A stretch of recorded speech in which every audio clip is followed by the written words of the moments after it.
kwentuhan. Pagbati ng isang magandang umaga sa aking mga makakasama ngayong araw na ito at gayon din para sa aming magiging tagapakinig. Ang araw na ito ay aming ilalaan para sa isang kwentuhan patungkol sa isang maikling kwento na nagbibigay diin tungkol sa kahalagahan ng kabutihan at katapangan.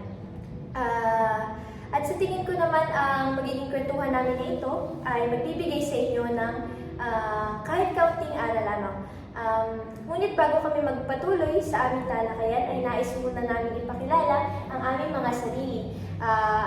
Hi, ako nga po pala si Irish Catherine Zapata. At ako naman po si Evelyn Senyo. At ngayon naman po ay tatalakayin natin ang akdang may pinamagatang modelong bata ni Bernard Umali. Ako naman si Hazel Pabola. Teka, kilala niyo ba si Bernard Umali? Hindi po. Si Bernard Umali ay kilala bilang isang manulat na akdang pambata. Layunin niya magturo ng magandang asal at pagpapahalaga. Ang kanyang kwento ay kadalasang umiikot sa disiplina, moralidad at pagpapahalaga sa kapwa. Ako si Trixie Canaco. Bago pa hindi gaano karami ang detalyadong nakatala tungkol sa buhay niya ay may tuturing naman ang pagkipaniwala yung mga akdang ginagawa niya dahil nakabatay ito sa karanasan at kultura ng mga Pilipino, lalo na sa pagpapahalaga ng paggalang at kabutihang asal. So, ayun. Bago namin ipagpatuloy ang aming kwentuhan patungkol sa... bago pa kami dumako sa kalagitnaan ng kwentuhang ito, ay nais muna namin bigyan kayo ng kaunting kaalaman patungkol sa aming magiging talakayan. So, ang maikling kwentong ito ay pumapatungkol sa isang bata na nagngangalang Danilo, na kung saan ay uuwi pa lamang sana mula sa paaralan nang siya ay biglang harangin ng isang grupo ng mga mag-aaral din at yung mga tao ngayon ay naghahanap ng away. At pagkatapos nun, dahil sa pananakit, panghahamak, mas pinili pa rin ni Danilo na maging mahinahon. Habang nagaganap ito, manalig sila ang sigaw ng isang batang nalulunod sa mailalim ng tubig. Agad na kumilo si Danilo upang iligtas yung bata kahit na alam niyang mahirap ito. Kalaunan ay nalaman ng leader ng grupo na yung bata iniligtas ni Danilo ay kapatid pala niya. At dahil dito, humingi ng paumanhin ang leader ng grupo at napagtanto niya na hindi naman talaga makikita yung katapangan sa salita lamang, kundi ito'y tunay na makikita sa paggawa. Sa gawa. Ang pangunahing tema ng kwento ay ang kahulugan ng katapangan, na kung saan ay ipinakita rito na ang kahulugan ng katapangan ay hindi sa pakikipag-away, kundi sa paggawa ng mabuti kahit mahirap o delikado.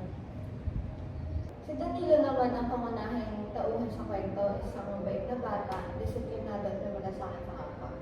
Habang ang leader naman ng grupo ay kumakatawa sa maling pananaw ng kabataan na mapusok at mapanghusga. Samantalang ang batang nalulunod naman ay nagbibigay patunay na para siya yung magiging daan para maipakita ng ibang tao yung kahalagahan ng kabayanihan.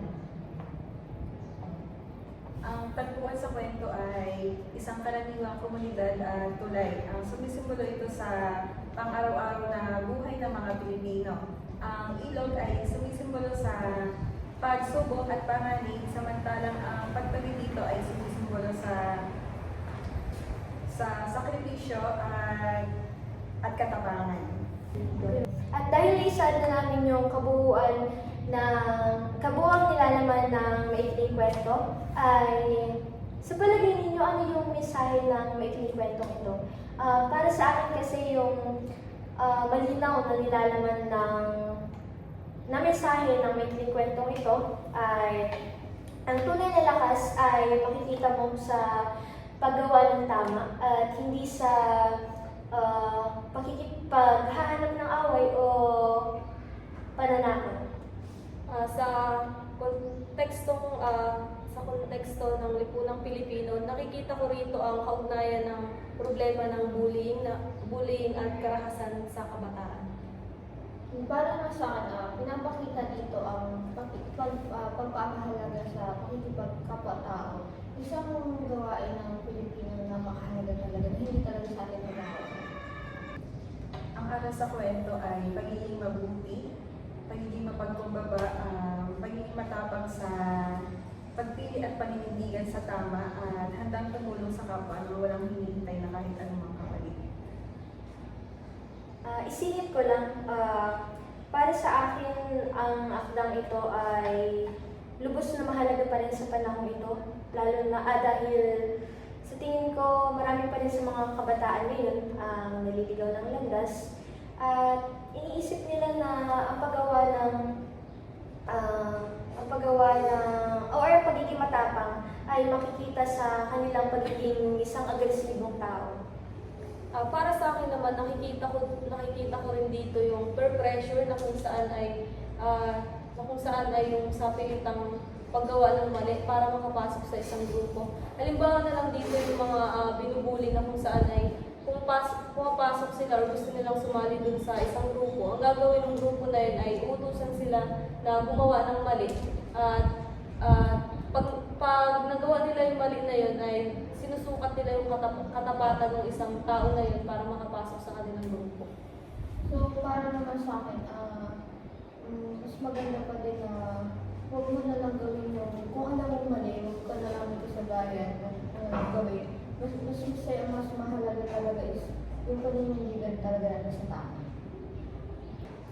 Bilang isang individual ay napagtanto ko na ang kabutihan at katapangan ay dapat sabay na pinaiiral sa pang-araw-araw na buhay dahil hindi sapat kung matapang ka lang kung hindi ka naman mabuti at hindi sapat yung mabuti ka lang kung hindi mo kayang panindigan yung tama. At ipinakita dito na hindi sa lakas ng katawan na susukat ang pagiging isang bayani, kundi sa lakas ng loob at malasakit sa kapwa. Sa ngayon, sana maging modelo ang ating akdang binasa sa mga kabataan na mas piliin ang tama kaysa sa influensya ng iba. Tandaan natin na hindi lahat ng tahimik ay duwag at hindi lahat ng maingay ay matapang. Tunay na bayani ay ang handang tumulong sa kapwa na walang hinihintay na kahit anong kapalit. So, ayan. Bago tayo umalis dito ay... Guys, kung muna kayong tanongin kung ano yung ano yung pakiramdam?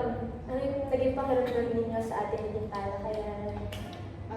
Ako muna. Sa akin ay naramdaman ko yung pagiging katulad ni Danilo na kung saan ay bilang isang kabataan, nais nating alamin kung kanino tayo makikisama or pumili tayo ng magiging kaibigan natin dahil hindi sa lahat ng pagkakataon ay may mga kaibigan tayo na dadalhin tayo sa tama.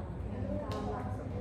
So, ikaw naman, Hazel, para sa iyo, ano ang naging reaction mo or